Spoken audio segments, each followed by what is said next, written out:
ఇక మహానుభావ, నీ గురించి చెప్పాలంటే 100 చరిత్రలు ఉన్నాయి. ఎందుకంటే దాన్ని నేనే చెప్పాలి అవన్నీ కూడా. ఇప్పుడు సోషల్ మీడియా ఈ కాలంలో వచ్చింది.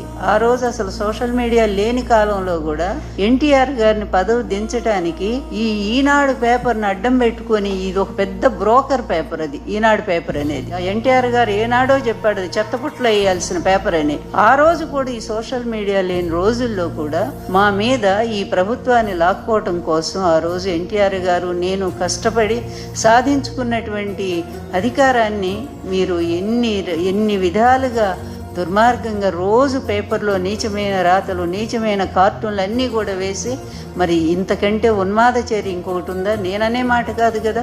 ఆ రోజు ఎన్టీఆర్ గారు ఏమన్నాడు, నాకంటే పెద్ద నటుడు చంద్రబాబు నాయుడు, అతనికి ఈ రామోజీ తోడయ్యాడు, ఇద్దరు కలిసి నాశనం చేస్తున్నారు, ప్రజాస్వామ్య వ్యవస్థనే నాశనం చేశారని చెప్పి ఆయన చెప్పాడు కదా. నిన్ను ఆయన తిట్టని తిట్టు లేదు.